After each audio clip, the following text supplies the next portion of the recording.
Salam sejahtera bagi kita semuanya. Kami mengucapkan Hari Raya Waisak. Sekarang sebenarnya hari libur, tapi kita masih giat untuk berdiskusi ini. Terima kasih kepada para yang hadir, Bapak Ibu yang hadir pada diskusi hari ini. Nah, topik kali ini soal masyarakat desa dan COVID-19.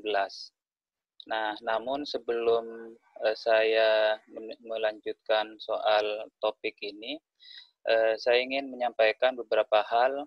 Pertama, jika misalnya ada akun yang belum memberi nama dengan jelas, saya berharap akunnya sudah dikasih nama dengan jelas, karena kadang ada nama iPhone-nya kadang dan yang lain. Yang kedua, saya mengharapkan kepada para peserta diskusi untuk mematikan tombol ketika pemaparan sedang dilakukan. Yang ketiga, untuk sesi tanya jawab nanti Bapak Ibu bisa mengajukan via chat secara tertulis atau bisa juga mengangkat tangan. Yang keempat, karena kita mengandalkan jaringan internet, misalnya dari Bapak Ibu yang kurang bagus internetnya atau jaringannya, mungkin nanti bisa mematikan videonya sehingga mengandalkan mengandalkan suara saja nantinya. Begitu aja sekedar pemberitahuan untuk lancarnya diskusi pada pagi hari ini. Nah, terkait dengan diskusi pagi hari ini, hal yang menarik yang kita diskusikan terkait dengan soal COVID-19 dan masyarakat desa ini. Seperti kita ketahui, kalau lihat PODES tahun 2018, jumlah desa di Indonesia itu kurang lebih 75.000 lebih. Dan saya kira dengan jumlah yang besar ini, tentu saja masyarakatnya juga banyak juga. Nah, pertanyaan yang paling mendasar saya kira soal bagaimana apakah masyarakat desa terinformasi dengan baik terkait dengan COVID-19 ini misalnya. Karena beberapa menggunakan istilah singkatan, istilah medis yang mungkin tidak terlalu familiar dengan masyarakat desa. Yang kedua, misalnya sejauh mana dampak COVID ini bagi masyarakat dan bagaimana masyarakat merespon COVID-19 ini. Nah, nanti itu pemantik awal saya kira untuk Mas David yang nanti banyak mengelaborasi masalah masyarakat desa dan COVID-19 yang tidak hanya terkait dengan pertanyaan-pertanyaan saya tadi. Nah, untuk itu saya mempersilahkan kepada Mas David Ardian untuk berbagi pengetahuan, pengalaman, dan yang lain terkait dengan COVID-19 dan masyarakat desa ini. Mungkin waktu dibatasi 20-30 menit ya Mas David. Baik, Mas. Nanti diperkaya dengan diskusi dengan Bapak Ibu yang hadir dalam diskusi ini. Itu saya persilahkan kepada Mas David. Nah, sebelum Mas David mulai, saya ingin memperkenalkan Mas David ini. Mas David Ardian ini ternyata alumni SPD Sosiologi Pedesaan, termasuk juga bergiat di Nastari. Beliau pernah jadi direkturnya. Dan pengalaman saya kira berjalan di desa-desa dan yang lain, pengalaman di desa sudah banyak beliau lakukan, sehingga pada kesempatan ini bisa memberikan satu berbagi pengetahuan, pengalaman terkait update terkini soal desa dan COVID-19 ini. Mungkin itu yang bisa saya perkenalkan soal Mas David Ardian. Waktu dan tempat saya persilakan kepada Mas David Ardian. Baik, terima kasih Bapak Ibu sekalian. Selamat pagi, salam sejahtera, rahayu Semoga Bapak, Ibu, dan rekan-rekan semuanya selalu dalam keadaan sehat di tengah pandemi saat ini. Pertama, mengucapkan terima kasih kepada CTSS karena diberi kesempatan untuk bisa menghantarkan satu diskusi yang saya kira penting, yakni mengenai masyarakat desa dan COVID-19. Tadi Mas Amir sebagai moderator telah memancing dengan 2 pertanyaan sebenarnya, yang berkaitan dengan bagaimana situasi masyarakat desa dan dampak maupun bagaimana responnya. Saya akan ke sana. Tapi sebelumnya mungkin izinkan Bapak Ibu sekalian, saya mencoba untuk mengantarkan dan membagi diskusi ini menjadi 2 hal. Yang pertama, hal-hal yang ditanyakan tadi, pertanyaan kunci di awal tentang situasi yang kekinian dan dampak-dampak bagi masyarakat tidak dan meresponnya, itu nanti kita akan perdalam melalui diskusi dengan Bapak Ibu sekalian. Tetapi mungkin izinkan saya untuk bisa merefleksikan dulu secara makro, begitu ya, secara makro dan reflektif, bagaimana kaitannya posisi masyarakat desa terkait dengan globalisasi pandemi ini. Karena posisi ini menjadi penting karena akan nanti memberikan landasan bagaimana kita meresponnya atau menyusun agenda-agenda di dalam rangka mendesain tata kelola ke depan, baik pada waktu krisis ini maupun ke depan, gitu ya. Bapak Ibu sekalian, saya ingin mulai dari satu proses yang reflektif, mungkin perenungan yang sifatnya personal, yang nantinya akan memberikan landasan dan ada hubungannya sebetulnya dengan tema yang akan kita bahas. Seperti kita ketahui 2 hari yang lalu Pak Didi Kempot meninggal dunia. Ya. Kita kehilangan satu legenda musik. Ini saya sampaikan sebagai apa karena nanti akan berkaitan dengan isu yang kita bahas. Yang saya kira kita semuanya mengenal beliau, karya-karyanya sungguh dikenal oleh masyarakat luas dan memberikan kebahagiaan banyak orang. Dan bagi saya ini membuat perasaan saya begitu kehilangan, begitu sedih gitu ya. Karena bukan hanya karena saya penggemarnya, tetapi saya mempelajari betul fenomena Mas Didi ini dalam 2 tahun terakhir yang memberikan pelajaran bagi saya untuk yang berminat dalam isu globalisasi dan kaitannya dengan tata kehidupan masyarakat. Bapak Ibu sekalian, saya ingin membawa pesannya begini gitu. Jadi Mas Didi Kempot ini memiliki atau menggambarkan karakteristik lokalitas gitu. Dia membawa nilai-nilai lokal, lagu-lagunya berbahasa Jawa, beberapa lirik lagunya mengangkat lokasi-lokasi tertentu seperti Stasiun Balapan, Pantai Kelayar dan seterusnya. Dan dulu gitu ya, karyanya itu tidak banyak mendapatkan perhatian gitu, karena merujuk pada etnis tertentu dalam hal ini etnis Jawa maupun kalangan tertentu di Jawa gitu. Kelas sosial tertentu di Jawa, di kelas sosial bawah, karena dia berkisah tentang sehari-hari. Tapi 2 tahun terakhir ini tiba-tiba boom, dia menjadi terkenal, diterima semua kalangan, tidak hanya orang Jawa, tapi juga generasi-generasi baru yang tidak pernah mengenal sebelumnya dengan Mas Didi.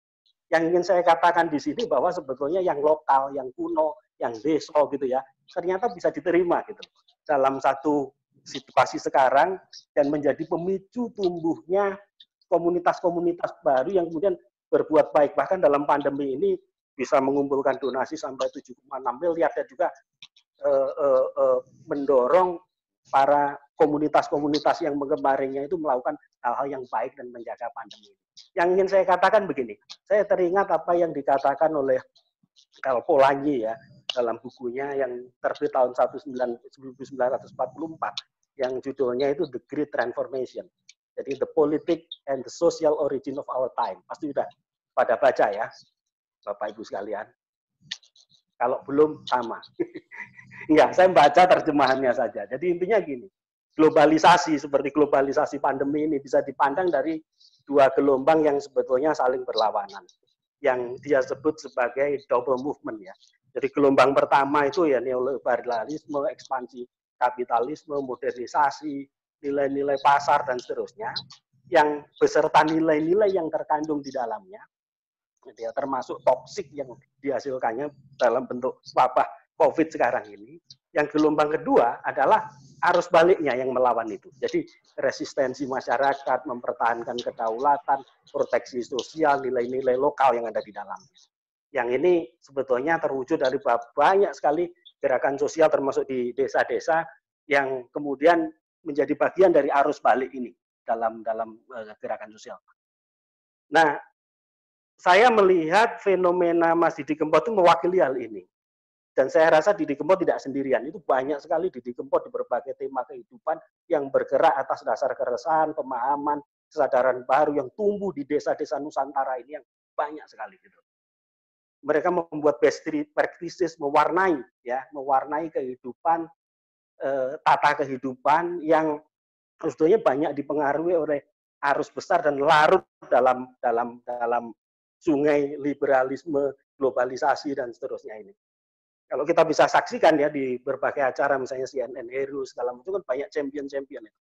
Ada kepala desa yang kemudian mampu memimpin rakyatnya ya, membuat desanya menjadi zero waste gitu, circular economy. Ada juga ribuan saya rasa petani yang mempelopori gerakan pertanian organik yang punya kesadaran baru bahwa kehidupan itu tidak bisa diatur-atur gitu, apalagi oleh perusahaan besar seperti Monsanto dan seterusnya. Ada pemuka adat yang melindungi lingkungannya gitu ya dan sebagainya. Mereka lahir nggak ada peran negara, mereka tumbuh sebagai konsekuensi logis dari tekanan atas situasi yang mereka merasa resah, mereka paham harus melakukan sesuatu yang baru, melakukan inisiatif untuk yang lebih baik, untuk sumber daya alam atas nilai-nilai yang mereka percayai dan seterusnya. Saya ingin meletakkan konteks ini dalam membaca desa-desa sekarang dalam kaitannya dengan krisis dan pandemi. Jadi ini adalah satu potensi, ini agak lompat, satu potensi yang saya kira menjadi aktor penting, menjadi mesin penting di dalam mendorong desain tata kehidupan nanti pasca krisis gitu. Saya berpandangan bahwa krisis ini satu kita ditangani dalam bentuk intervensi krisis supaya krisisnya tidak makin parah, krisis kesehatannya tidak semakin parah. Tapi di sisi yang lain, saya rasa juga perlu meletakkan desain sosial, ekonomi, kultural yang kemudian kita persiapkan betul-betul pasca krisis itu berlangsung, gitu, sehingga kita tidak jatuh dalam lubang yang sama berkali-kali seperti yang selama ini. Saya teringat bapaknya Budami ya, Profesor Mukhtar Bukhori itu pernah melakukan percakapan langsung. Saya punya kesempatan untuk langsung berdiskusi dengan beliau, menyatakan bahwa sebenarnya generasi baru gitu ya, itu selalu akan lahir pada zamannya untuk menjawab tantangannya, gitu, tantangan tertentu di zaman tersebut. Secara alami pasti akan lahir generasi baru, upaya-upaya untuk membenahi tatanan hidup di kita ini. Tetapi kalau prosesnya alami, Mas, gitu katanya, itu namanya bukan proses yang transformatif dan akan berlangsung mungkin lama dan mungkin akan learning by doing, jatuh bangun begitu ya. Kita sebetulnya harusnya punya desain, itu bagaimana mempersiapkan generasi ini yang mampu menjawab tantangan zaman melalui apa yang disebut pendidikan. Makanya beliau konsep pendidikannya adalah sebenarnya melahirkan satu generasi baru yang dipersiapkan betul untuk menghadapi krisis yang semacam ini, menghadapi tantangan zaman yang mungkin akan semakin terjadi, tantangan berat yang semakin terjadi ke depan. Nah, desain ini kan tidak pernah disiapkan dengan baik melalui proses pendidikan kita dan kemudian memungkinkan kita untuk lebih banyak gitu ya, menyiapkan gitu tatanan hidup ke depan. Saya ingin mengatakan ini bahwa satu, dalam konteks krisis ini maupun dalam konteks masyarakat desa, aktor menjadi penting gitu.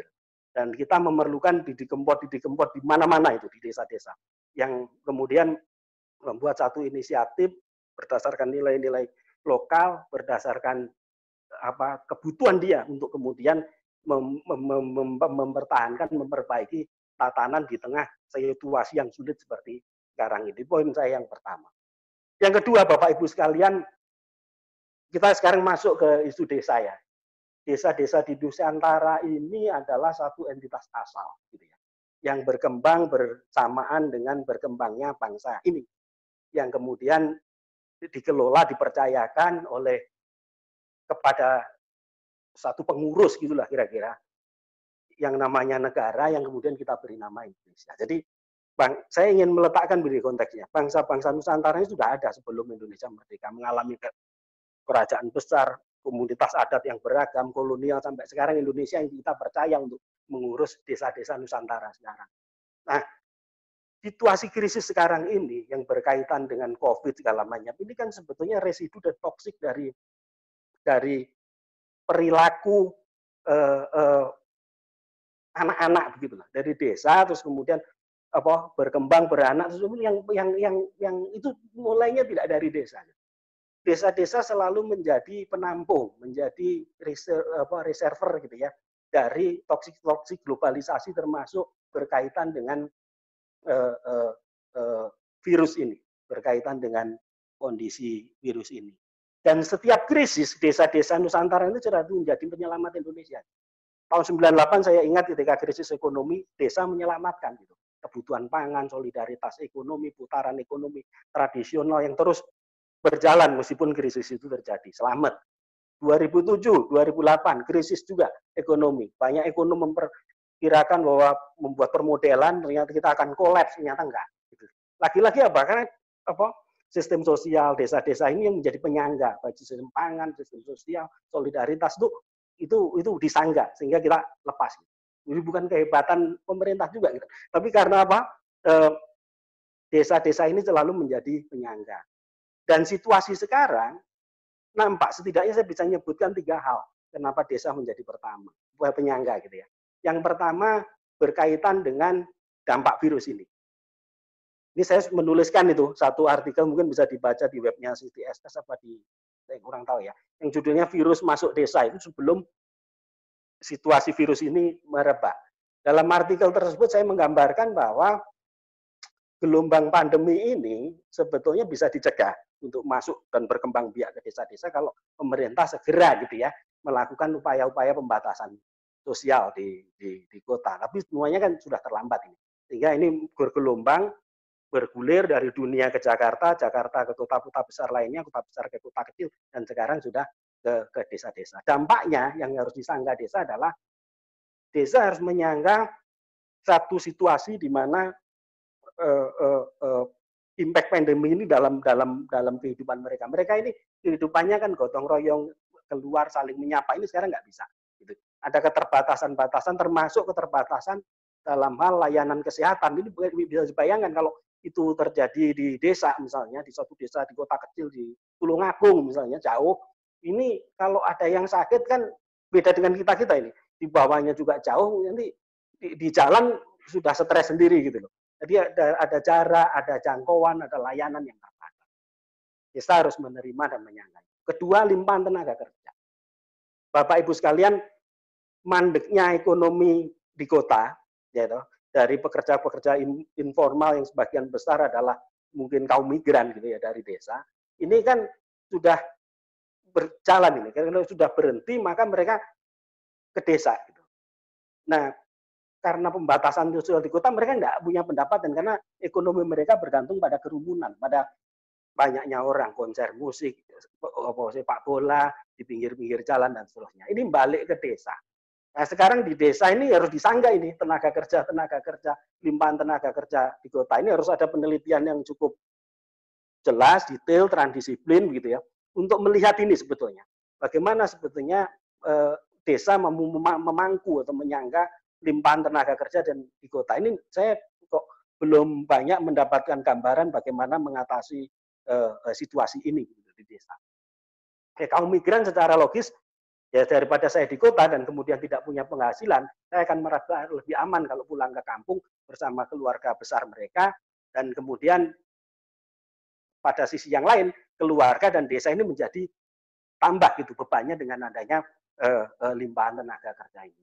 Dan saya mendengar bahkan dari laporan teman-teman di desa, saya komunikasi, bansos macam itu ya, bantuan sosial yang ini juga masih terkendala dengan kerumitan prosedur, kriteria, pendataan, masyarakat miskin dan seterusnya. Jadi ini menjadi persoalan yang dihadapi di Jakarta. Yang ketiga adalah menyangga soal pangan.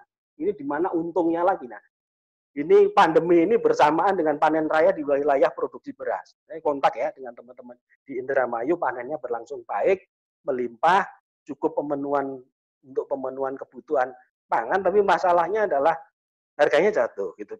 Beberapa tempat ini agak karena panennya melimpah, mungkin jalur distribusi juga menjadi terkendala saat ini gitu ya. Dengan adanya pembatasan sosial, kemudian para pedagang perantara dan mengantarkan itu mungkin juga mengurangi atau mengefisienkan tenaga kerjanya dan segala macam sehingga harganya rendah. Ini saya kemarin juga cerita ini, menarik. Ada teman kita petani di Indramayu namanya Pak Mas Roni, sekaligus kepala desa di sana, menyatakan pada saya gitu. Ini harga jatuh Mas, saya diwawancarai Kompas, kemudian saya bilang bahwa harganya segini jatuh,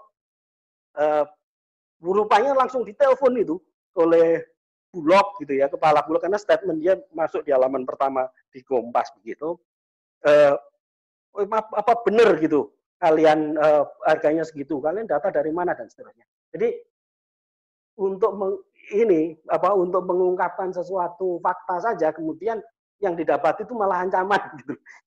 Ini juga menjadi persoalan ketiga gitu ya dalam konteks manajemen krisis ini, di mana ada semacam ini berbeda pendapat nggak boleh gitu loh di krisis ini, bahkan kemudian disertai dengan ancaman. Saya katakan ya sudah diomongkan aja seperti apa adanya, dan kemudian kita dan teman-teman di Koalisi Rakyat Kedaulatan Pangan membuat gerakan yang namanya buy one give one itu.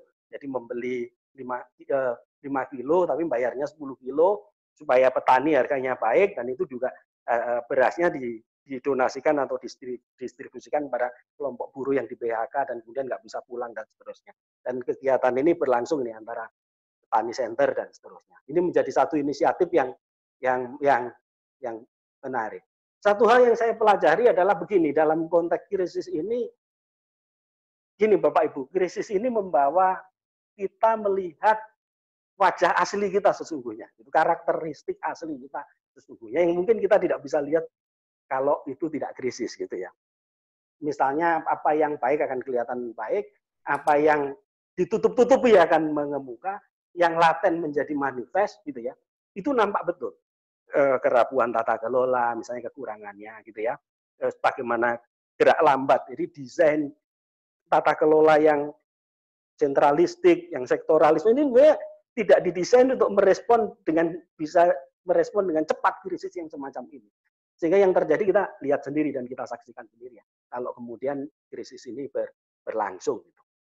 Nah, yang kedua di krisis ini juga menimbulkan potensi apa yang disebut sebagai gini, kondisi darurat itu bisa dipakai untuk mengambil segala tindakan yang dianggap perlu dan tidak boleh ada orang yang mempertanyakan gitu loh. Ini juga terjadi gitu. Yang kemudian inisiatif-inisiatif yang baik yang ada di desa, kemudian yang berdasarkan nilai-nilai yang lokal, yang kalau itu tidak sesuai dengan skema gitu ya, yang digariskan dalam kondisi darurat ini nggak bisa diterima, bahkan dianggap mengganggu. Nah ini yang terjadi dengan teman-teman petani saya di Indramayu, di beberapa tempat yang lain. Nah ini menjadi perhatian penting agar kita bisa meletakkan semuanya ini dalam konteks yang lebih jernih gitu ya, saat ini. Bapak Ibu sekalian, saya ingin melanjutkan bahwa dalam posisi saat ini gitu loh, terutama berkaitan dengan bagaimana kita membangun dan memperkuat desa-desa yang Nusantara ini, desa-desa Nusantara yang beragam ini. Tentu saja kita harus mempelajari bahwa situasi krisis ini harusnya memberikan kesempatan bagi kita, CTSS, IPB, dan berbagai pihak untuk melihat dengan lebih jelas persoalan-persoalan atau kekurangan-kekurangan yang kita bisa identifikasi dan tidak bisa kita terlihat kalau itu tidak krisis gitu loh. Satu contoh misalnya ya tadi satu kerapuhan tata kelola, masalah kerentanan dan seterusnya. Nah, harus ada satu penelitian yang multidisiplin begitu atau transdisiplin untuk melihat ini dan mendiskusikannya dan meletakkan ini dalam konteks desain ke depan, gitu ya. Sehingga kita menghindari apa yang namanya kemudian krisis ini membawa langkah-langkah yang sifatnya short term atau jangka pendek reaksioner gitu loh. Padahal langkah yang reaksioner itu akan mempengaruhi langkah yang ke depan. Saya tidak mengatakan bahwa intervensi krisis itu nggak penting, ya memang harus, tetapi tanpa kemudian desain yang lebih jangka panjang, maka kita tidak akan resilient untuk itu. Sebagai contoh begini, FAO memberi peringatan kepada kita tentang krisis pangan, gitu ya.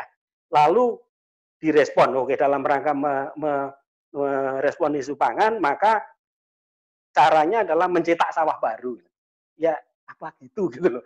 Ini kan pikiran yang logis gitu loh, jangka pendek. Oh, untuk memperambah produksi maka kita cetak sawah baru. Tapi kan tidak begitu gitu caranya gitu. Bahwa pengalaman mencetak sawah baru itu terutama di Kalimantan itu mengakibatkan bencana ekologis dan kemudian menimbulkan di tengah infrastruktur irigasi yang nggak mapan ternyata mangkrak. Itu saya amati di Kalimantan Tengah ya, Kalimantan Barat gitu yang saya lihat.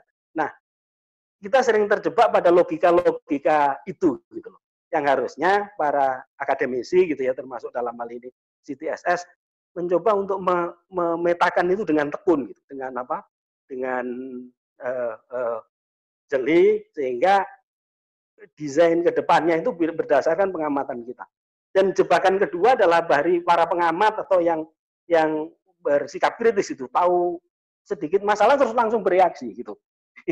Jadi sehingga kita agak kabur gitu, apakah niatnya itu memang mau memperbaiki keadaan ataukah sebetulnya ya ingin pencitraan gitu, ingin pamer bahwa saya mampu, saya bisa, saya lebih ngerti gitu dan seterusnya. Ini kan situasi ini yang kita hadapi sekarang dan memerlukan kejernihan betul, memerlukan kesabaran betul gitu ya untuk kemudian melihat ini dengan lebih situasi ini dengan lebih baik antara intervensi krisis dan desainnya ke depan dalam konteks transdisiplin. Saya melihat dalam konteks ketekmunan mengamati gitu ya, itu saya membaca satu buku lama yang judulnya Masyarakat Desa di Indonesia. Ini buku ini editornya Profesor Kuncharaningrat, yang nulis itu antropolog, sosiolog terkenal. Itu ada Profesor Masri Singarimbun, Pak Sahyogyo dari Profesor Sahyogyo dari PB, dan beberapa peneliti luar negeri. Ini menjelaskan jelas bagaimana keragaman desa di Nusantara. Ada desa pesawahan, desa pesisir, desa hutan, desa suburban, desa adat, desa transmigrasi, dipelajari betul tuh pelapisan sosialnya, dinamika sosial, adat, kekerabatan, serta perubahan-perubahan sosial yang terjadi. Saya kok jarang melihat yang begini-begini, dan yang realitas dari yang saya baca ini saya menjadi sadar, oh betul, kalau begitu tidak bisa memang upaya-upaya untuk membangun dan memperkuat desa pada masa krisis maupun pasca krisis ini dilakukan dengan cara yang seperti sekarang, itu command and control. Barangkali ini juga masalahnya, sehingga kita tidak resilient gitu, terhadap krisis yang sebetulnya punya pengalaman dari beberapa krisis yang terjadi, dan ternyata desa-desa tetap saja berada pada situasi seperti yang kita hadapi. 24,76 juta rakyat miskin tahun 2019 itu 20% diantaranya masih di pedesaan. Ini terbesar gitu ya di masyarakat desa, beserta toksik yang lain, narkoba, terus kemudian sampah industrial di desa-desa pesisir yang numpuk kayak begitu gitu, sehingga mempengaruhi sanitasi yang buruk dan segala masalah lainnya, kerusakan ekologis dan seterusnya. Nah ini kan ini bukan profil desa yang seperti kita citrakan atau dipikirkan bapak-bapak pendulu kita gitu ya. Ada para peneliti senior yang kita hormati gitu. Gambaran ideal tentang citra desa bagaimana ini dikembangkan ini nggak terjadi sepanjang ini tahun 84 bukunya sampai sekarang nggak banyak gitu loh, nggak banyak berubah. Kalau kita lihat 10 tahun yang lalu, barangkali kemiskinan desa ya 13-14% dari masyarakat miskin. Sehingga beserta dampak-dampaknya yang makin menumpuk. Nah, apa sih sebetulnya yang dilakukan oleh Indonesia sebetulnya terhadap desa-desa Nusantara ini? Ya, yang dilakukan tahun 75 desanya diseragamkan. Jawa itu yang saya ingat ya. Seperti desa di Jawa, desa-desa seluruh Indonesia itu sama. Yang kedua, kemiskinan dientaskan dengan membangun infrastruktur terhubungan gitu. Masyarakat desa bisa menjual keluar, tapi barang dari luar itu lebih banyak masuk ke desa, sehingga apa namanya sebenarnya harus dihitung juga ini bagaimana sebenarnya eh, eh, arus gitu ya, neraca value dari barang yang keluar desa apa masuk ke desa, sebetulnya yang barang industrial yang masuk ke desa yang sebenarnya lebih banyak bisa dihitung gitu. Kemudian yang ketiga ya rezim sekarang ini seolah-olah determinan dari faktor pembangunan desa itu masalah ekonomi, khususnya keuangan, dalam hal ini dana desa. Apa itu menjawab gitu? Ternyata dari pengalaman kita nggak cukup gitu ya, nggak cukup itu, karena akar persoalannya barangkali uh, uh, kita tidak menempatkan desa pada posisi yang sebenarnya. Maka sebagai penutup, usulan saya ini ada 5, tapi saya kurangi jadi 3 aja. Gitu. Yang pertama, dalam konteks krisis sekarang dan kemudian ke depan, maka kita perlu sebetulnya memikirkan untuk memberikan devolusi penuh gitu ya kepada desa-desa Nusantara untuk mengatur diri sesuai dengan karakter nilai dan karakteristiknya gitu ya. Nah ini nanti teknisnya bagaimana kita akan bisa diskusikan, tetapi pengalaman-pengalaman selama ini, krisis termasuk sekarang, desa ini kan menyangga gitu, menyangga kehidupan kita. Solusi ini penting karena kita harus memberikan kepercayaan penuh dan penghargaan atas harkat dan martabat rakyat desa gitu, masyarakat desa.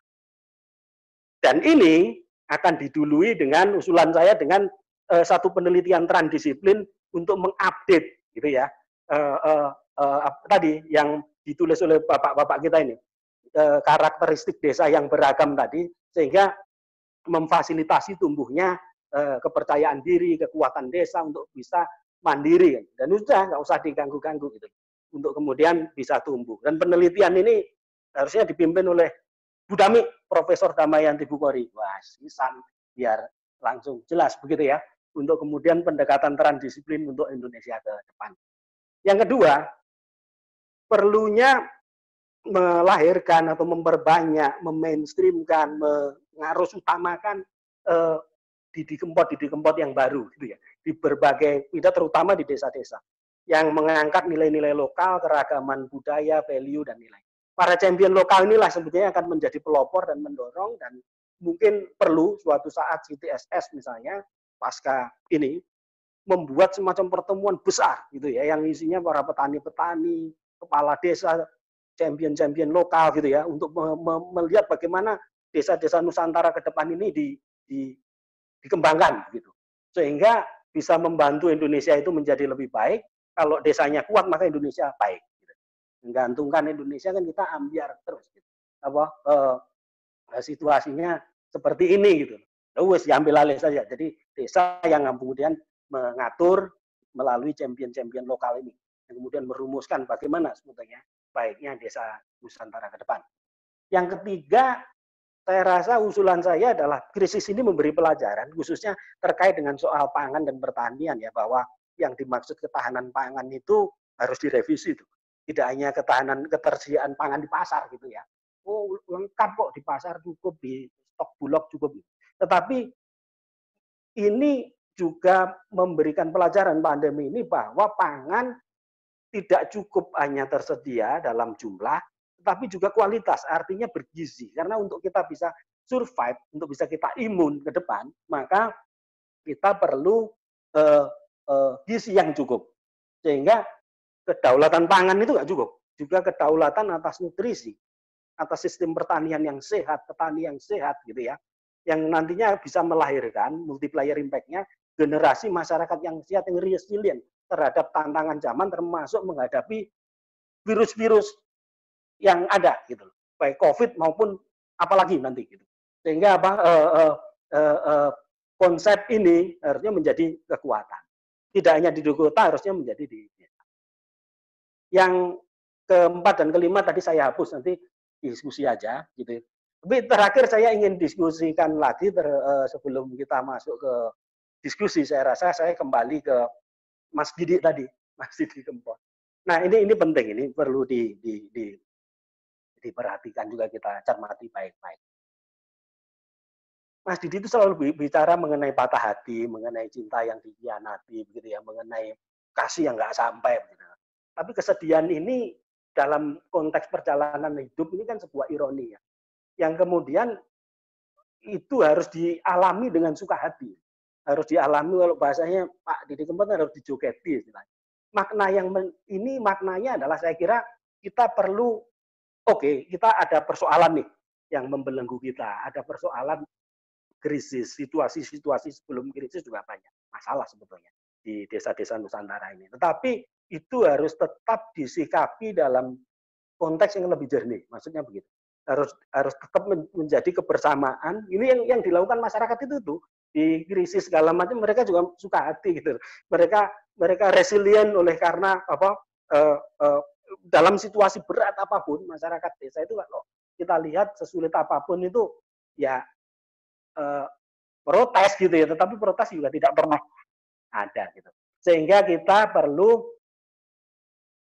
membantu gitu ya.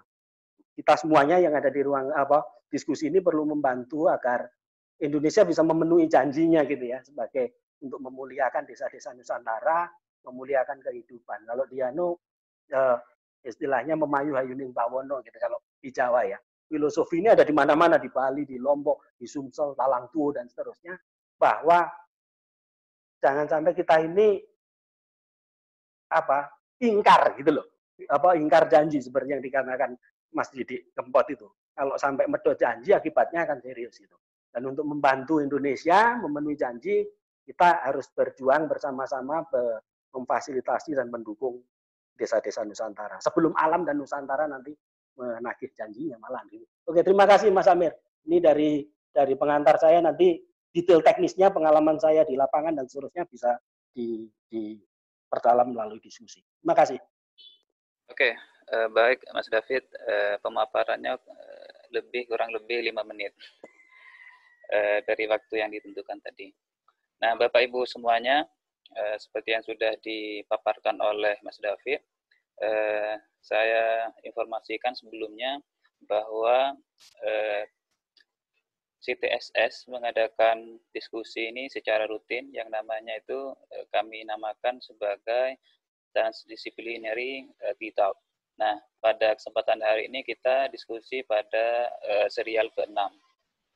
Oke, Bapak Ibu, mungkin apa yang sudah disampaikan oleh Mas David menarik untuk kita diskusikan. Ada beberapa hal yang saya kira menarik, soal misalnya adanya interaksi antara desa di tingkat lokal dengan global. Nah, ini saya kira nanti bisa diperkaya dalam diskusi ini. Termasuk misalnya tadi menyebutkan bagaimana dampak COVID ini pada desa. Misalnya terbatasnya aktivitas gotong royong dan layanan sosial, kemudian ada limpahan tenaga kerja yang rata-rata misalnya pada waktu masa tanam masyarakat desa bekerja di desa, kemudian ketika panen mereka balik lagi ke ke desa, atau ada yang menetap di kota, itu limpahan tenaga kerja.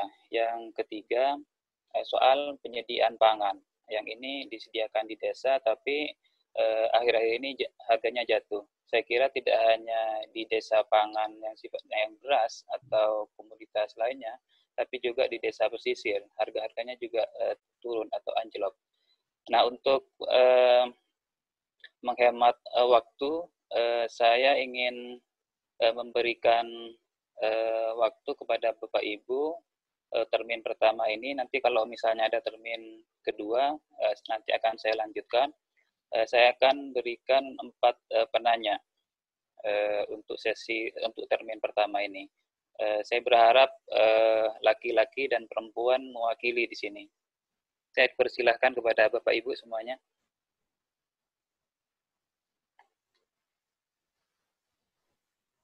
Ya, Mas Idul Yasri, 1. Terus, ada satu lagi? Ada yang lain?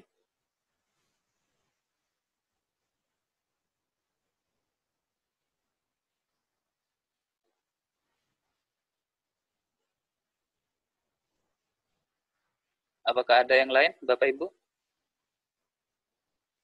Oh, ada yang kedua, Bu Dami. Mungkin karena sesi termin pertama ini masih 2 orang, saya persilahkan dulu Bapak Idul Yasri, tolong sebutkan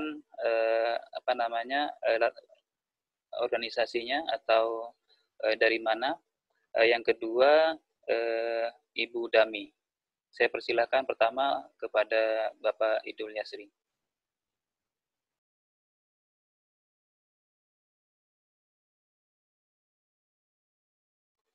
Unmute dulu.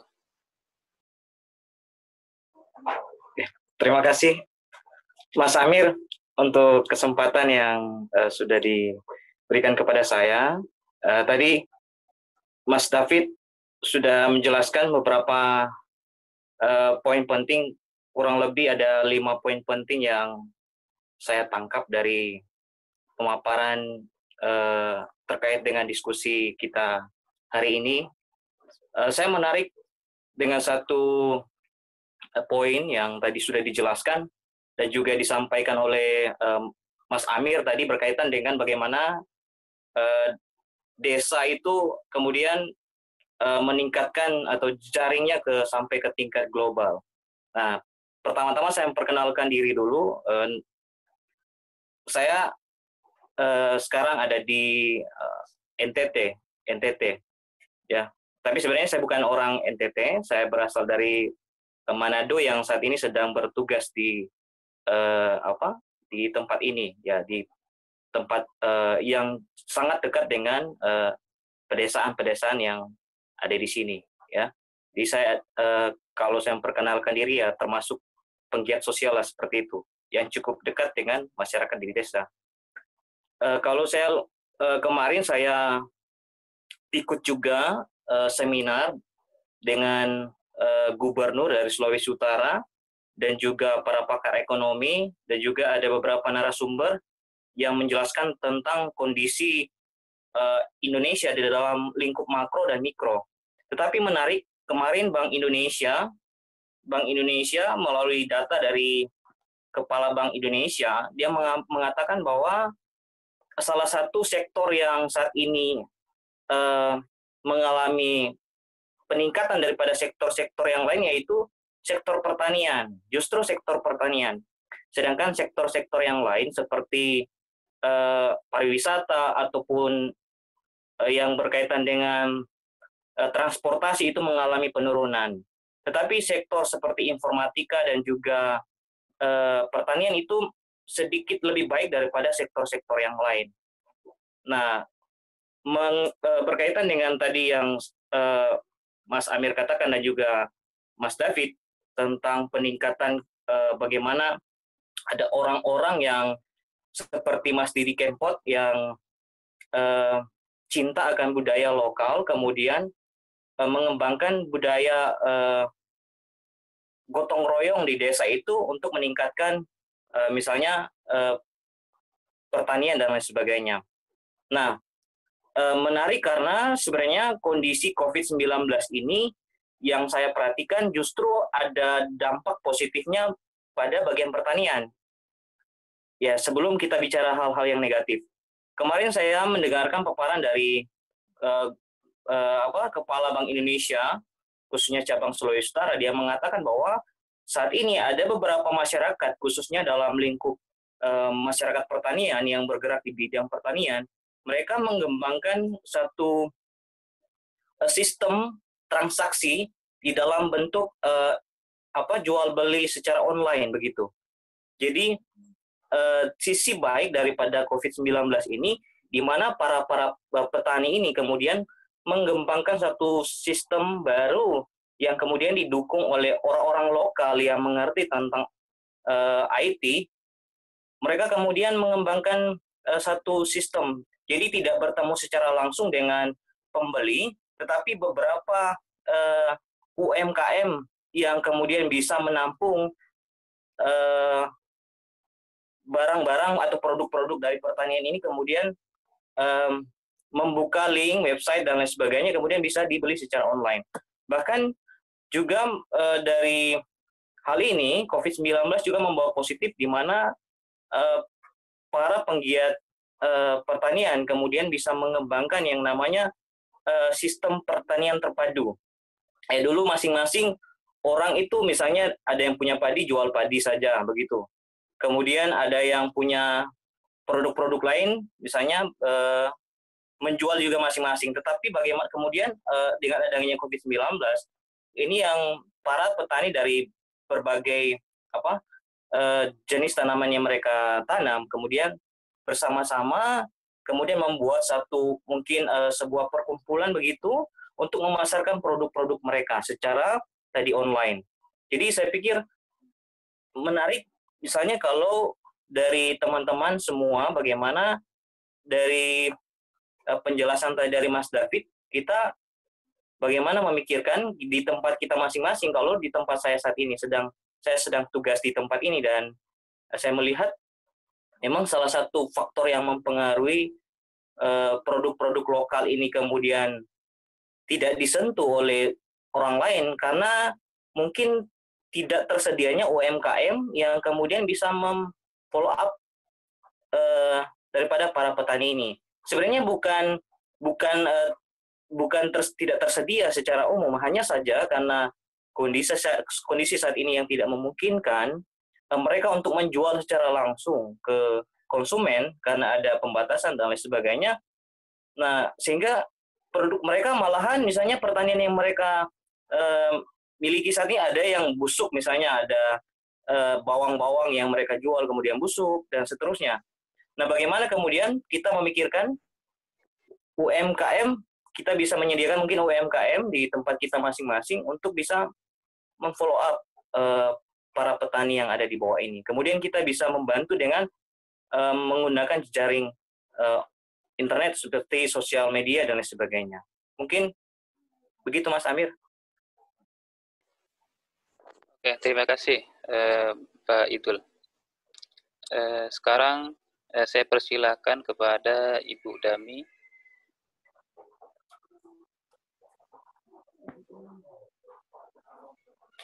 Halo Bu Dami. Ya, bentar. Oh ya. Sebelumnya, pertama-tama terima kasih banyak Mas David untuk pencerahannya tadi. Saya sangat senang dimulai dengan Didi Kempot ya. Itu betul-betul it makes it very personalized karena kita tahu betapa cintanya David dengan Didi Kempot, as we all are juga gitu ya. Saya mungkin tertarik melihat, oke, ini topiknya kan desa ya. Judulnya apa ini? Desa. Judulnya apa Mas Amir? Masyarakat desa dan COVID-19. Oke, jadi desa dan COVID, masyarakat desa dan COVID. Mungkin saya ingin mengomentari yang tadi David mulai dengan generasi pembaharu itu ya. Jadi katanya dalam setiap peristiwa besar yang menyedihkan gitu ya, harusnya di situ kan terkandung makna ya, terkandung opportunity, terkandung peluang-peluang. Jadi kalau saya ingin melihat COVID ini bukan sebagai musibah, itu jelas ya musibah, tapi dalam musibah ini ada peluang, opportunity untuk berubah. Jadi ingin melihat dari sisi itu, sehingga menarik sekali ketika David membawa isu generasi pembaharu. Kita sudah tahu Indonesia sudah mengalami berbagai macam tsunami, ya, tsunami benar-benar tsunami maupun tsunami dari segi budaya, politik dan sebagainya.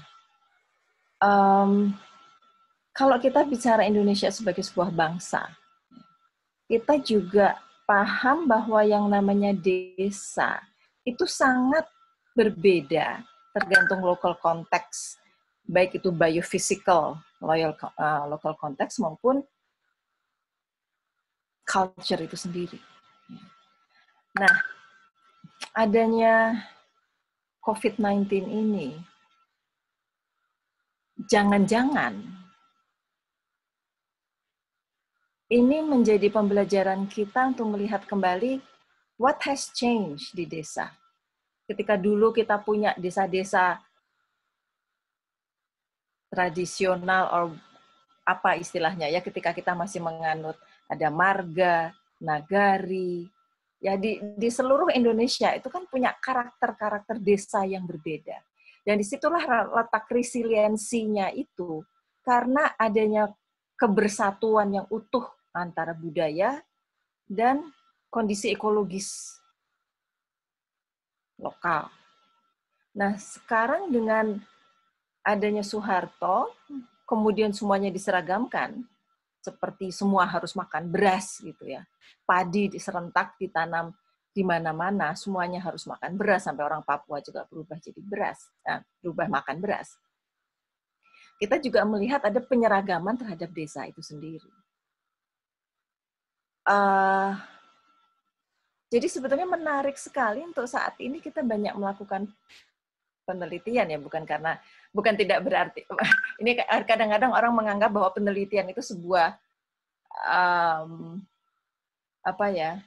penelitian itu hanya bisa dilakukan oleh orang-orang yang mempunyai kesempatan untuk berpikir berandai-andai gitu, tapi it's not really pragmatic dan tidak diperlukan dalam keseharian. Banyak orang yang menganggap itu karena penelitian adalah sebuah kemewahan.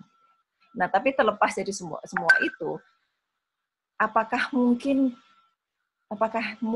kalau kita mengajak teman-teman yang ada di Antero Indonesia ini untuk masing-masing melihat di desa-desa yang berbeda ini, bagaimana tanggapan desa-desa yang ada, kemudian reflektif terhadap masa lalu untuk melihat ke masa depan. Apakah ada sesuatu yang mungkin perlu diperbaiki ketika kemarin kita mengeneralize desa dengan perubahan pemerintahan yang zaman Soeharto itu?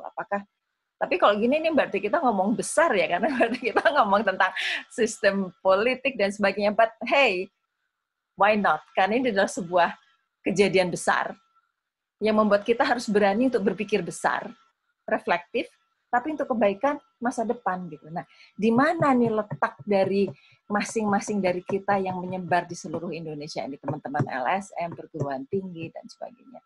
Bisa nggak hari ini dalam diskusi ini kita bukan hanya sekedar diskusi kemudian selesai, udah jadi notulen, udah. Karena saya melihat begitu banyak sekali. Sekarang semua orang webinar.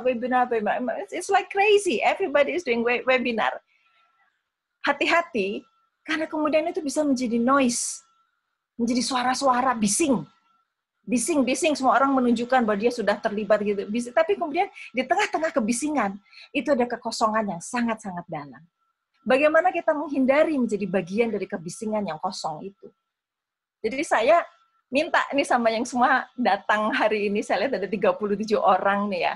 Ayo, let us make a difference. Ya, kita mulai dengan Mas David tadi yang sudah mengilik-ngilik kita tentang generasi pembaharu, bagaimana diskusi ini bisa kemudian membawa lahirnya generasi baru di Indonesia. Ya.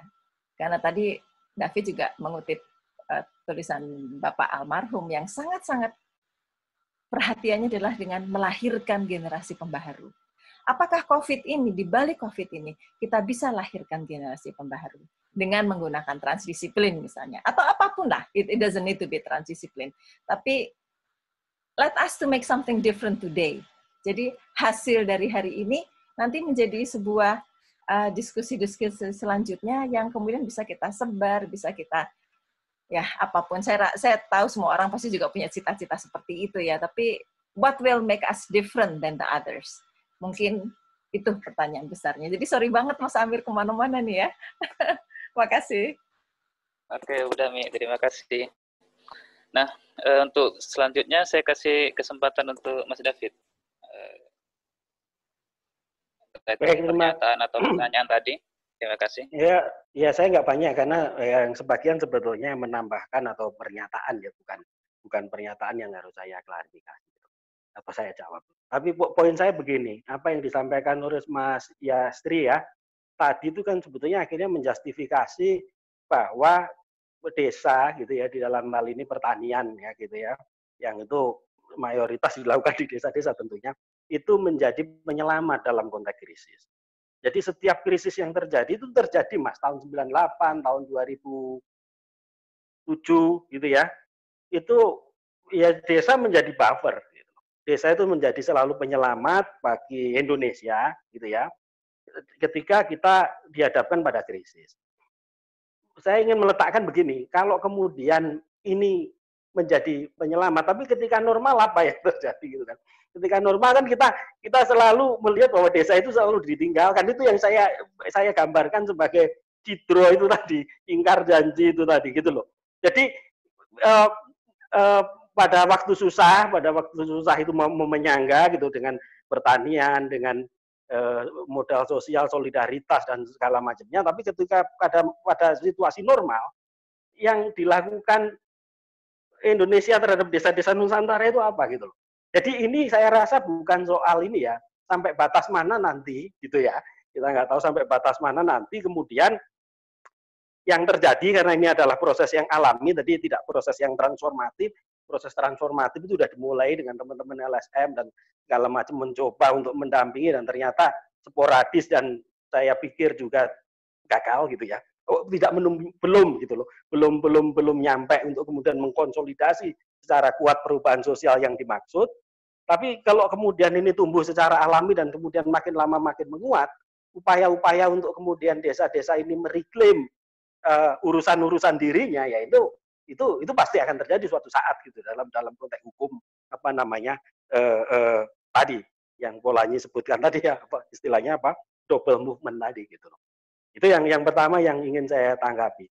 Kalau masalah neraca ekonomi gitu ya yang kaitannya dengan Bank Indonesia dan segala macam, saya rasa data-data itu berbicara sama Mas Yasir. Jadi di berbagai tempat juga mengatakan bahwa panennya bagus gitu ya, dan kemudian tapi di beberapa wilayah saya rasa dari teman-teman itu menggambarkan bahwa harganya jatuh gitu ya, terutama di daerah-daerah sentra produksi beras.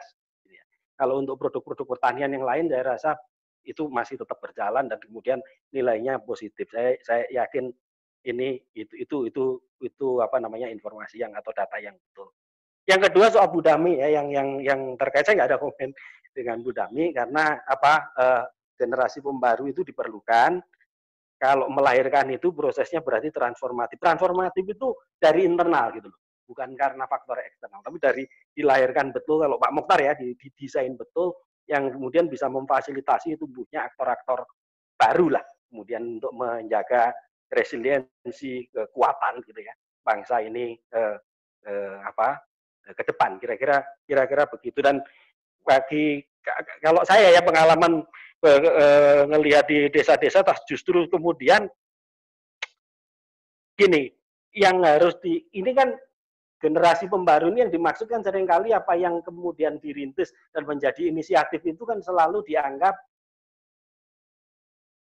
mengganggu gitu loh kemapanan program-program pemerintah, program-program pembangunan yang dulu gitu. Nggak ada best practice itu lahir dari kenyamanan gitu loh, zona yang nyaman. Jadi pasti lahir dari satu situasi krisis, situasi kesulitan, kesadaran baru atas ini keliru gitu loh. Jadi ini yang kemudian memunculkan, menumbuhkan secara alami tadi resistensi gerakan-gerakan di masyarakat untuk sebetulnya sama tujuannya menata kehidupan yang lebih baik. Saya kira gitu Mas Amir dari saya. Terima kasih. Oke, baik. Terima kasih Mas David. Nah, untuk selanjutnya saya ingin membuka kesempatan berikutnya. Yang pertama yang sudah mengkonfirmasi adalah Pak Toto. Mungkin ada yang kedua dari Bapak Ibu semuanya selain dari Pak Toto. Tidak harus bertanya, tapi juga bisa pernyataan, bisa apa namanya pengalaman dan lain-lain. Saya ada juga komentar kalau ada kesempatan.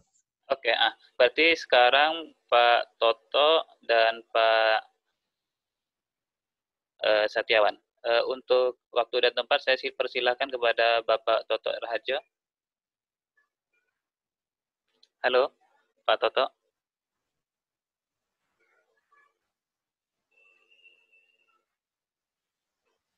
Halo, Pak Toto.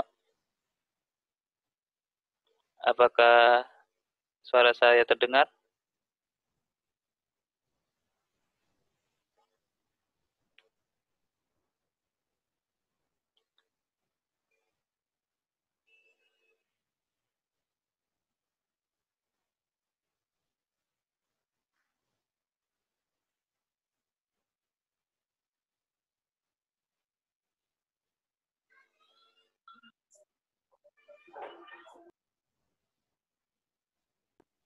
sebentar, saya unmute dulu biar langsung bisa berkomentar.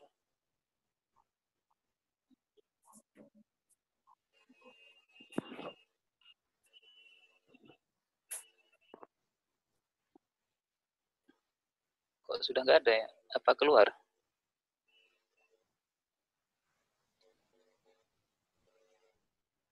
Pak Setiawan aja dulu. Oke, Pak Setiawan dulu. Saya persilakan.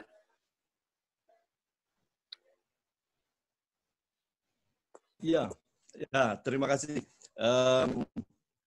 Ya tadi agak terpotong sedikit karena tadi ada telepon penting sekali. Jadi saya sebagian nggak saya dengar, tapi moga-moga nggak mengurangi.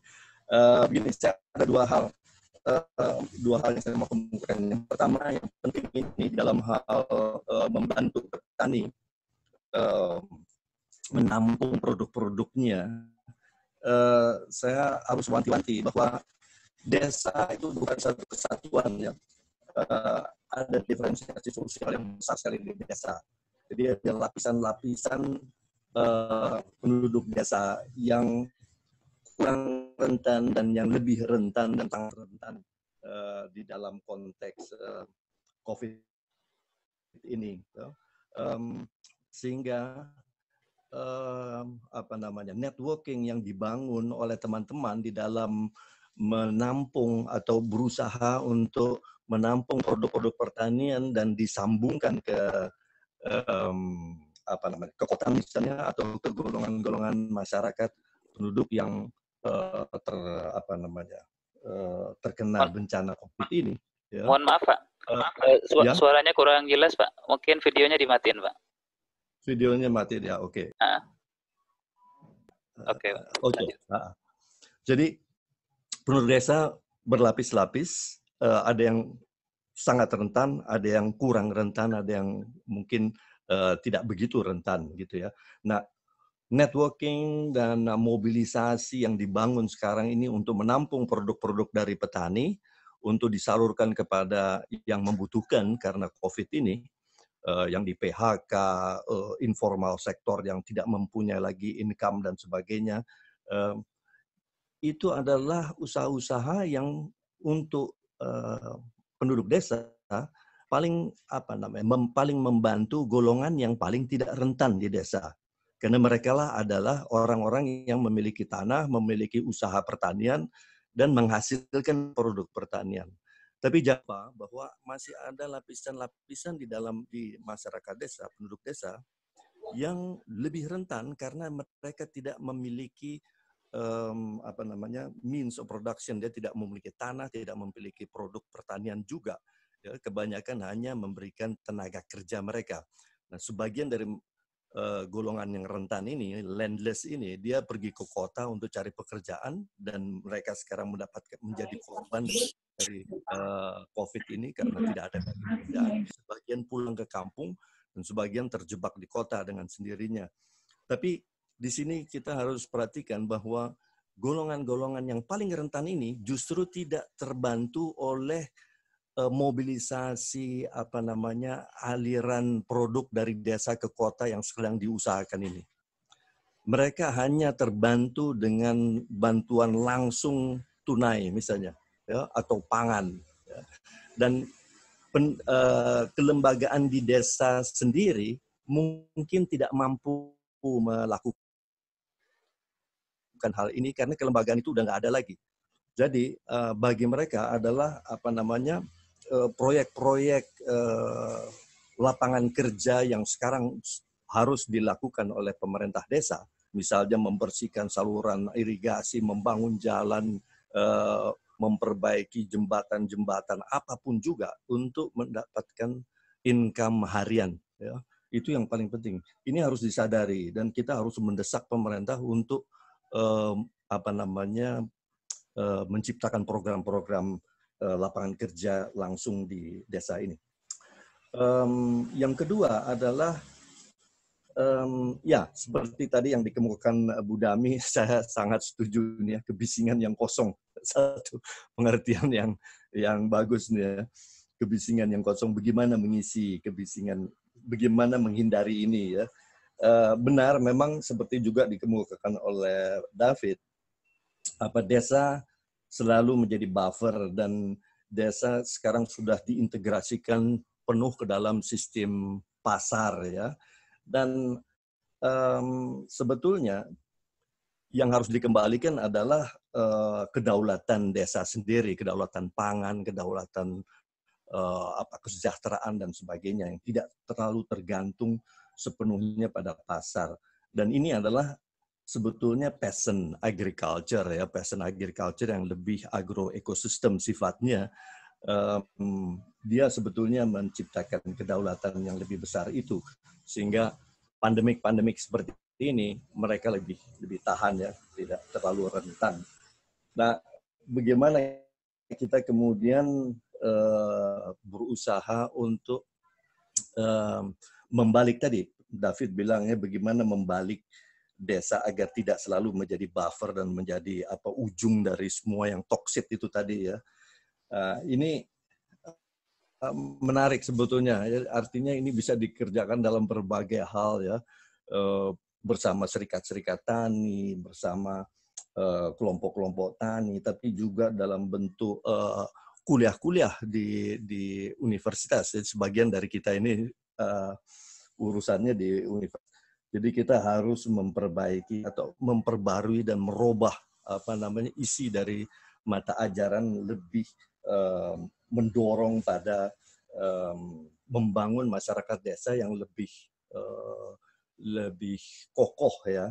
Artinya mengembalikan sumber daya kepada desa, memperluas pertanian ke arah industri pedesaan juga untuk generasi kedua dan ketiga dan sebagainya. Ini sebetulnya harus di-gear up ke sana.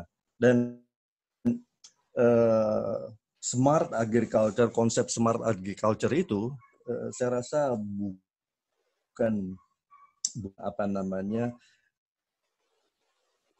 jalan yang paling bisa ditempuh, karena yang sekarang didengung-dengungkan juga oleh IPB mungkin lebih banyak mendorong integrasi yang lebih penuh dari desa ke dalam market ini ya.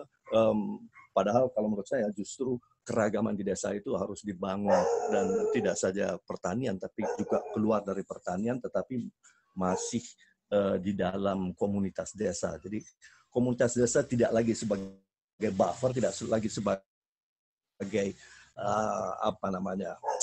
tempat penyanggah semua yang buruk, ya, tetapi malah justru dibangun menjadi dasar ekonomi Indonesia yang fundamental gitu kira-kira.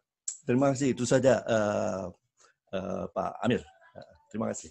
Oke, terima kasih Pak Setiawan Sunito. Kesempatan selanjutnya untuk Pak Garuda, dipersilakan Pak. Ya, Assalamualaikum warahmatullahi wabarakatuh. Selamat siang Bapak Ibu sekalian. Terima kasih Mas Amir.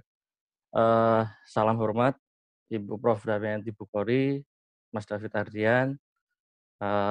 Akhirnya kita bisa ketemu lagi di sini.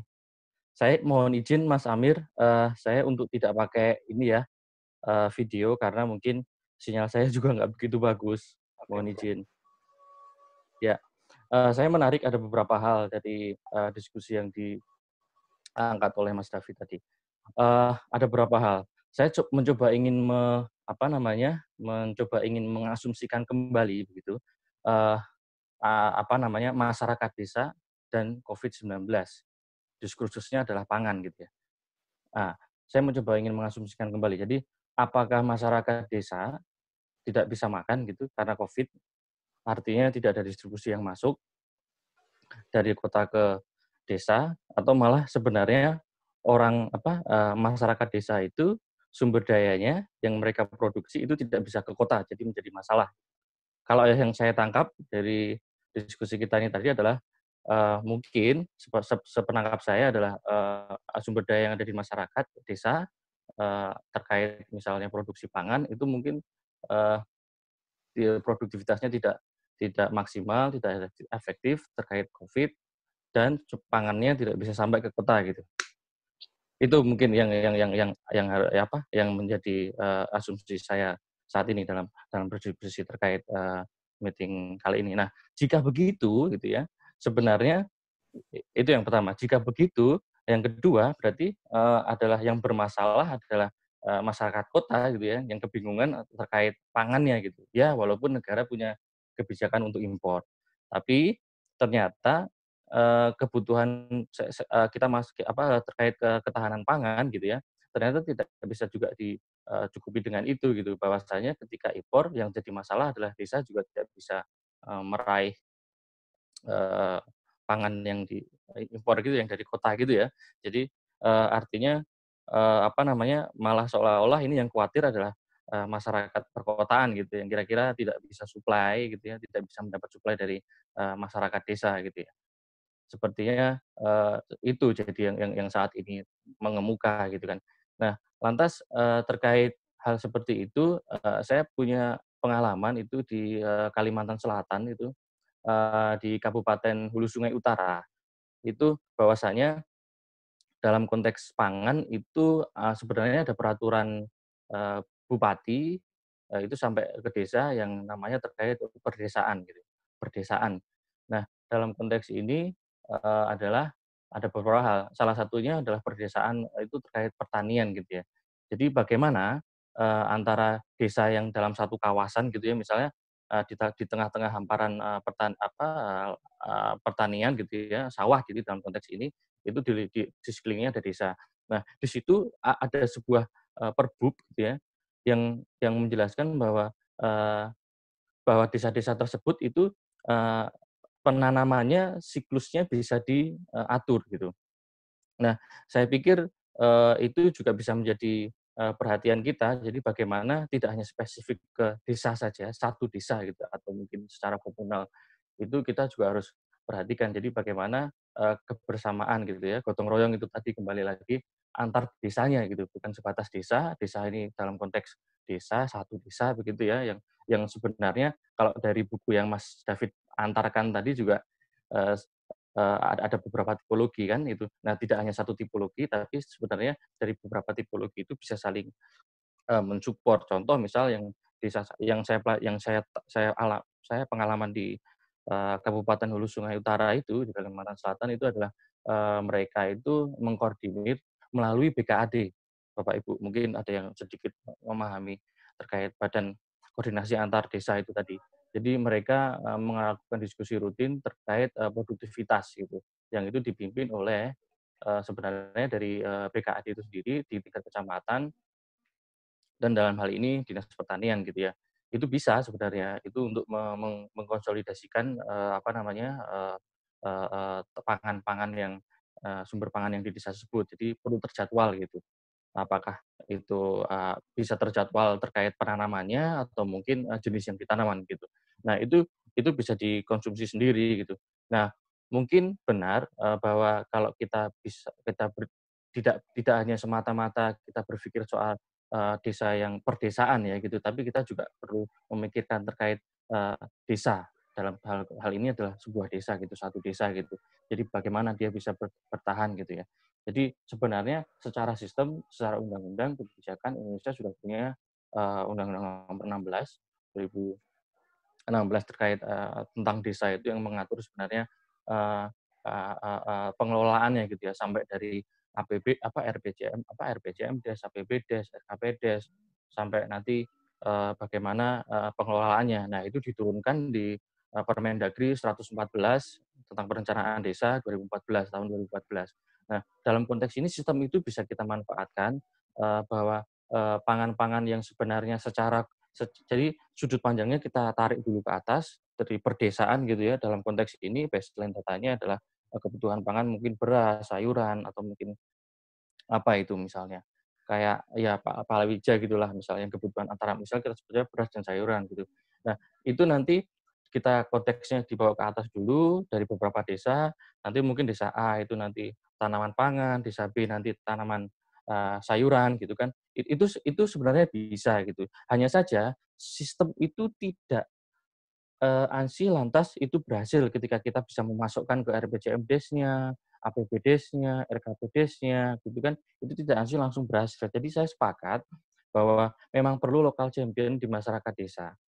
Itu untuk bisa memastikan apa yang sudah diberikan oleh pemerintah Indonesia, yang artinya sudah diberikan pemerintah itu seharusnya kebijakan, aturan dan lain sebagainya itu bisa dimanfaatkan sebagai salah satu dukungan untuk meningkatkan produktivitas pangan di tingkat desa gitu ya.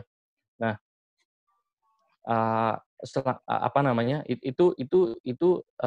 itu bisa terjadi. Saya tidak menafikan bahwa masyarakat desa bukan tidak mampu untuk mengelola tanahnya sendiri, bukan tidak seperti itu. Tapi memang itu perlu kita dorong gitu. Peran para pihak yang juga punya kepentingan untuk terlibat, yang punya punya perhatian terkait pangan, itu juga perlu tahu bahwa di desa itu fungsinya peran kita seperti apa dalam konteks ini gitu. Nah, dalam konteks pangan dari saya sepakat bahwa industrialisasi di desa sekarang sudah ada gitu ya. Dan itu saya pikir Mohon maaf Pak Garuda, dipersingkat. Ya, oke, siap. Ini terakhir. Jadi yang pertama di desa itu terkait akses market pangan ya, itu perlu intermediary aktor gitu ya.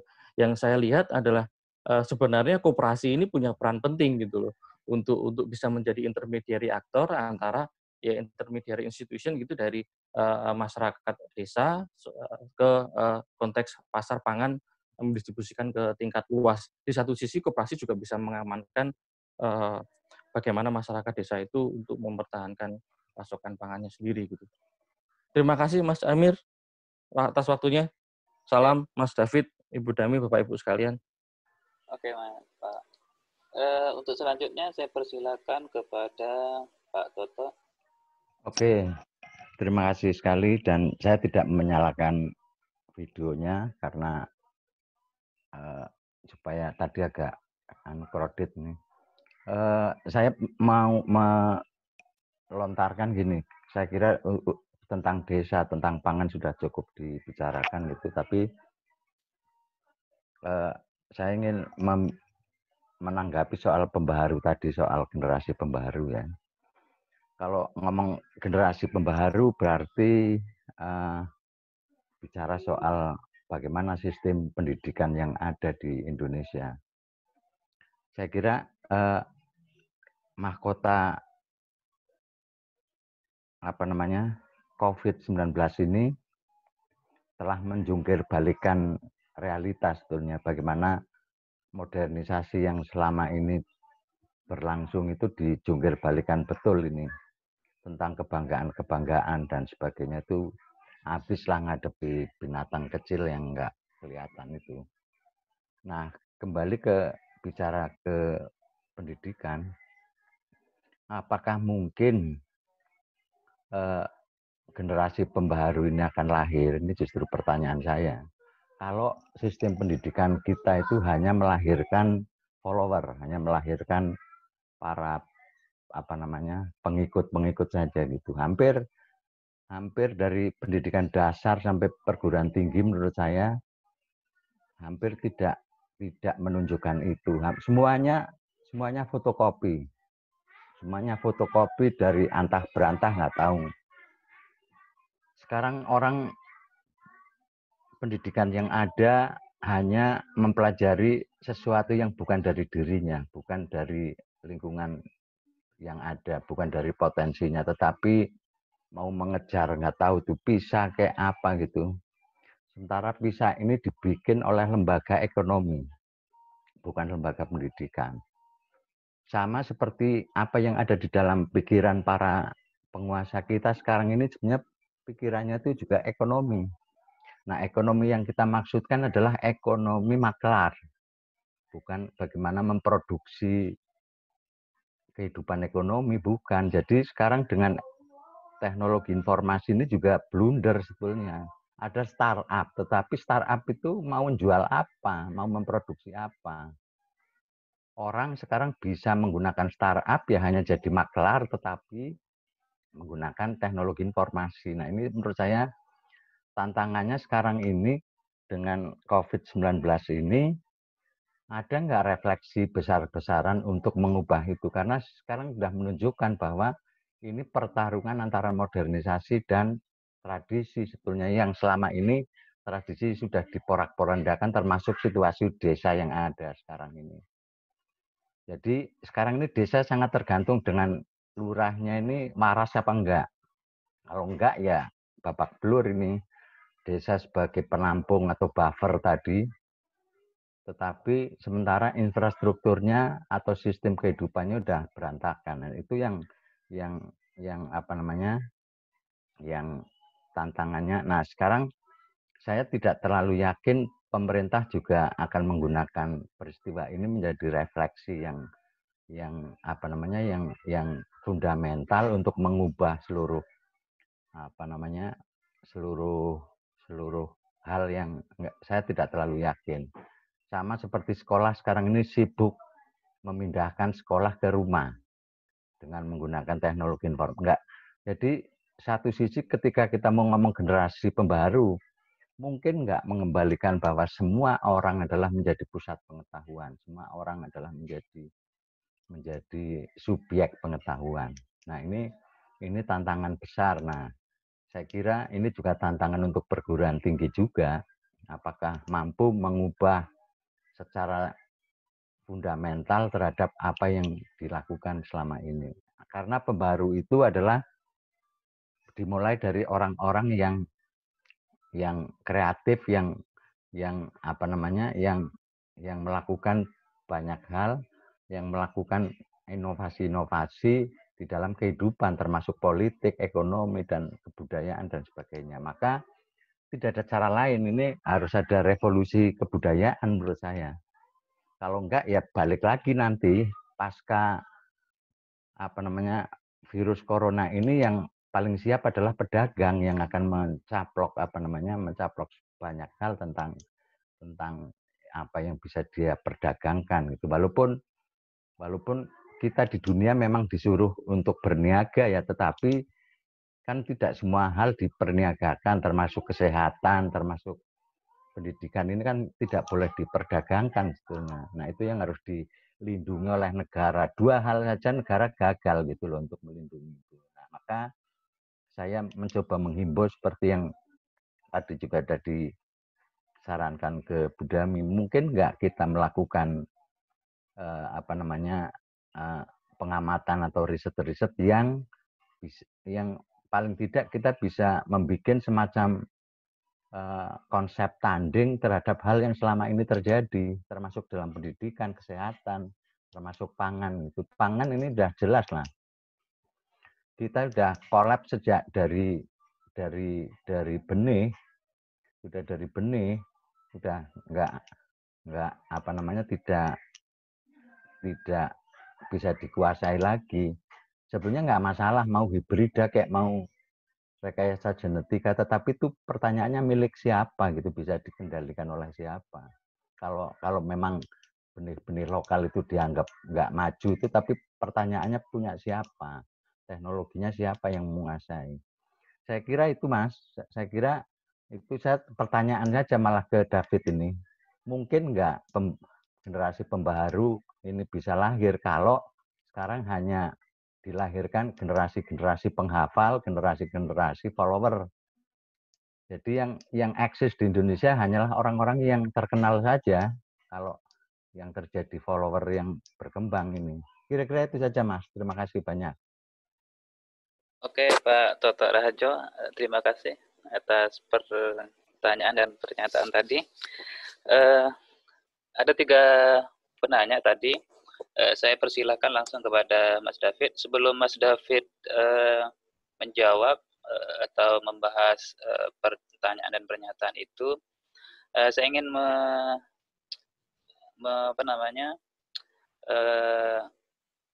permohonan maaf karena waktunya yang seharusnya 11.30 kayaknya ini nanti akan lebih sedikit, mungkin sekitar 20 menit nanti ini. Jadi karena saya moderator di sini harus tepat waktu sebenarnya. Tadi mulainya sudah tepat waktu. Saya persilakan kepada Mas David Ardian. Baik, terima kasih Mas Amir, Bapak Ibu sekalian, Mas Toto yang saya hormati. Terhadap pertanyaan terakhir Mas Toto, apakah mungkin ya membangun generasi baru di tengah sistem pendidikan yang menghasilkan follower. Hal ini kan sudah menjadi rasan-rasan lama saya juga belajar Mas Toto, saya gitu ya.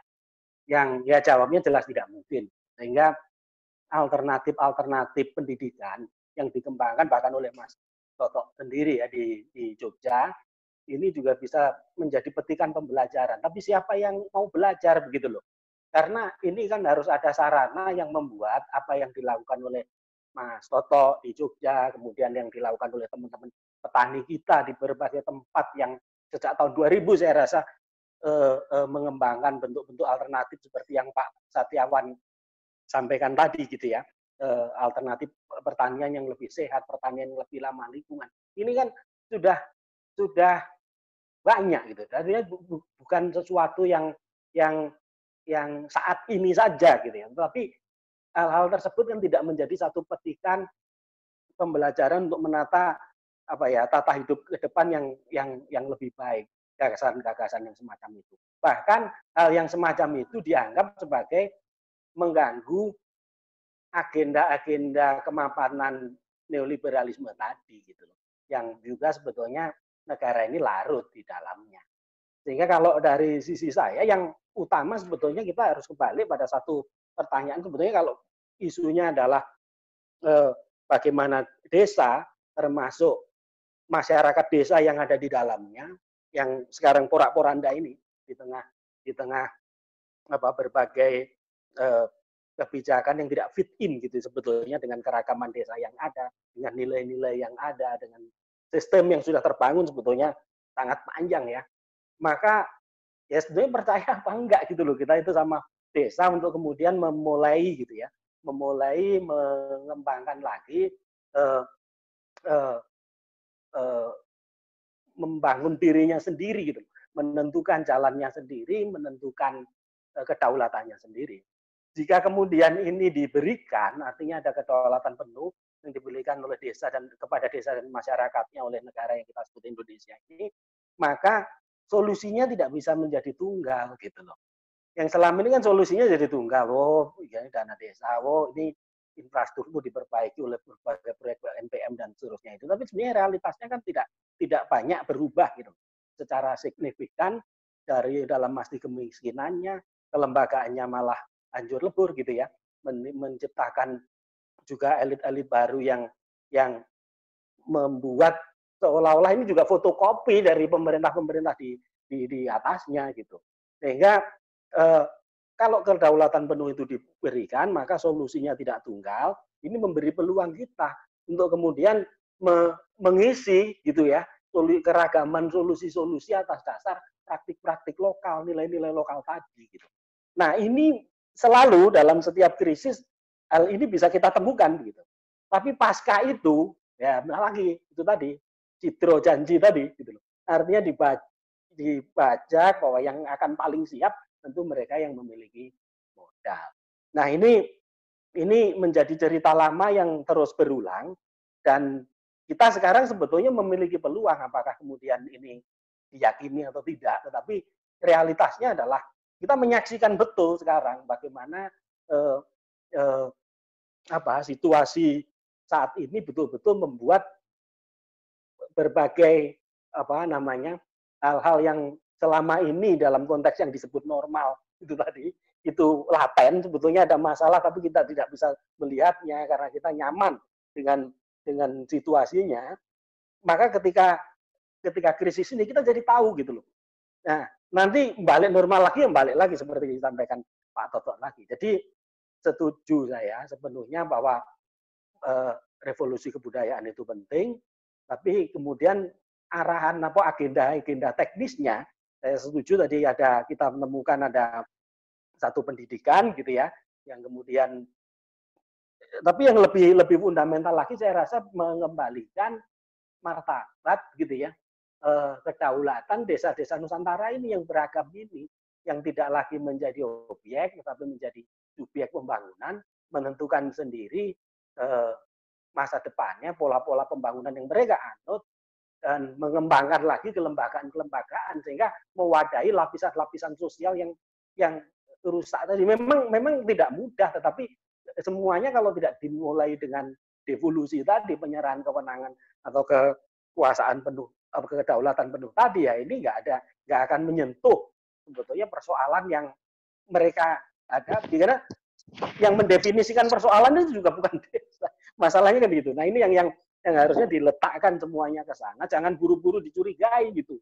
Oh kalau kemudian desa membuat satu alternatif, oh ini beda dengan pemerintah. Oh kalau ini belum dituduh korupsi gitu. Nanti nah, biarkanlah mekanisme internal di dalam sistem desa ini dalam konteks yang sekarang gitu ya. Itu menemukan sendiri jalan itu.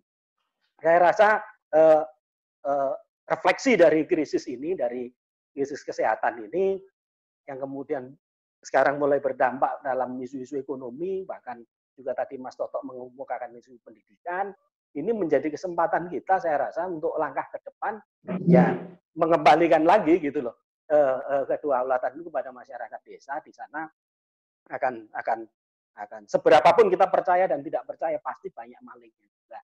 Tetapi biarlah mekanisme internal di dalam desa itu, nilai-nilai yang mereka anut itu bisa kemudian menyelesaikan itu. Saya percaya bahwa ketika kedaulatan diberikan, devolusi itu diberikan, akan tumbuh solusi-solusi yang beragam, dan negara yang dibutuhkan adalah negara fasilitator sebetulnya, bukan command and control gitu. Tetapi negara-negara fasilitator yang tumbuhnya tadi kreativitas, kedaulatan, generasi yang baru yang lebih kreatif untuk menyelesaikan masalah sendiri, di mana manusia itu menjadi pusat pengetahuan. Saya kira itu Mas Amir yang bisa saya sampaikan. Untuk hal-hal yang teknis kaitannya dengan isu-isu pangan, saya rasa betul, dan ini sudah kita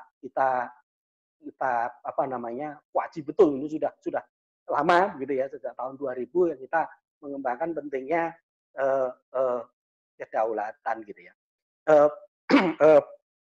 Dalam konteks pangan. Yang saya rasa sekarang juga perlu harus direvisi gitu, karena tidak hanya soal ketersediaan pangan atau ketahanan pangan tadi atau kedaulatan pangan dalam pengertian pangan pokok gitu ya, tetapi juga ada hal-hal yang berkaitan dengan nutrisi tadi. Kita kan sudah dihancurkan ini oleh monokultur, revolusi hijau, dan semuanya di bawah monokultur pangan seragam, sehingga sistem pertanian kita itu sistem pertanian yang melayani pasar, yang melayani semuanya itu, bahwa ekonomi itu yang paling determinan, tanpa melihat kemudian sebetulnya kekuatan keragaman di masyarakat ini yang justru outcome dari pertanian itu. Kalau dulu kan juga memberikan nutrisi, memberikan ketersediaan cadangan pangan dan seterusnya. Sekarang ini kan ini enggak ada.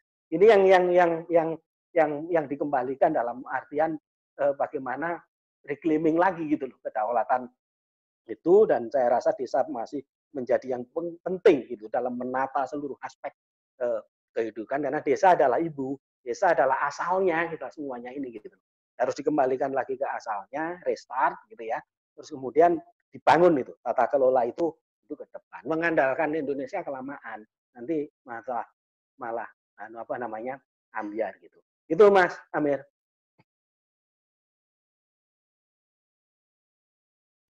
Oke, baik. Terima kasih Mas David, Bapak Ibu semuanya. Karena sekarang sudah jam 11.35, pertama-tama saya sebenarnya tidak ingin membuat kesimpulan karena banyak hal yang tadi didiskusikan, tapi saya ingin memberikan kata kunci aja sebenarnya, bukan kesimpulan. Pertama, soal pentingnya generasi pembaharu melalui pendidikan transformatif. Yang kedua, desa itu tidak homogen sebenarnya, tapi dia heterogen. Misalnya soal pangan yang beragam, ada lapisan masyarakat yang beragam juga di situ, ada kelompok miskin, kaya, dan segala macamnya. Nah, ada banyak, yang ketiga, ada banyak masalah-masalah yang dihadapi oleh di desa saat ini, yang itu memang harus balik lagi kepada kata kunci pertama, yaitu pentingnya generasi baru tadi. Nah, ini saya kira menjadi bahan refleksi kita semua sebenarnya, dari di tingkat kolonisasi, di tingkat rumah tangga, di tingkat lembaga pendidikan, yang ini bisa mampu mengubah nanti peran-peran yang akan ke depan kita cita-citakan itu. Nah, mungkin itu yang bisa sampaikan. Mungkin ada penutup, mungkin ada Bu Dami yang ini Bu, yang perlu disampaikan Bu. Halo? Yo, oke. Sorry, harus unmute dulu. Oke, ngomong. Doesn't matter. Udah mau selesai. Oke, tadi saya sebetulnya ngomong sedikit tentang, saya mau nyoba chatting, tapi rupanya autocorrectnya jadi aneh-aneh. Saya tadi ngomentarin omongan Mas Toto gitu di bagian akhir tentang revolusi kebudayaan. Kita bicara tentang desa, kita bicara tentang pandemi di desa, kita bicara bagaimana desa sudah berubah. Ya, bukan hanya desa, kita semua sudah berubah gitu. Desa maupun kota berubah, tapi terutama karena topik hari ini adalah desa, dan desa sering disebut-sebut menjadi buffer, dan bagaimana desa harus bisa resilient dan sebagainya. Saya jadi berpikir, apakah pandemi ini bisa menjadi awal lahirnya revolusi budaya, gitu. Revolusi kebudayaan di Indonesia. Gitu. Kenapa kita sebut revolusi kebudayaan? Ya, karena sekarang kita melihat bahwa sebetulnya yang berubah kan memang behavior kita ya. Social, physical distancing lah, tidak bisa berada dalam sebuah tempat yang beramai-ramai, dan ya semua behavior yang sebetulnya bukan hanya sekedar itu saja ya, tidak berkerumun, harus cuci tangan, bukan begitu aja. But at the heart of this, di jantung semua ini, adalah bagaimana kita respect kepada alam. Nah, kalau kita respect kepada alam, itu kan sebenarnya kembali kepada nilai-nilai budaya yang lalu, yang mungkin bisa dianggap kita terlalu romantis dengan masa lalu, tapi harapannya kan di desa itu masih ada itu, nilai-nilai itu lebih kuat dibandingkan di kota, begitulah ya. Karena dengan berbagai macam sains dan teknologi dan kapitalisme yang sudah sangat kuat di kota gitu ya. Dan sekarang juga sudah infiltrasi ke desa. Jadi gimana pandemi ini kita lihat sebagai sebuah opportunity itu tadi ya. Apakah itu revolusi kebudayaan, generasi pembaharu, apapun lah itu. Tapi memang dari desa ini, kita justru, the change comes from within, yaitu desa. Dan ini juga sesuai dengan Jokowi yang salah satu nawacita kan ya. Dulu kan katanya, saya udah lupa lah apa, tapi apa bermulai dari desa. Nah ini, jadi topik hari ini tentang pandemi dan desa, kalau bisa harapannya membawa kita kepada perubahan itu, revolusi kebudayaan, itu akan keren banget. Itu aja Mas Amir. Oke, terima kasih Bapak Ibu semuanya. Terima kasih kepada Mas Rifat yang sudah berbagi pengetahuan, kepada para penanya atau yang melontarkan pernyataan, entah itu pengalaman atau pengetahuan.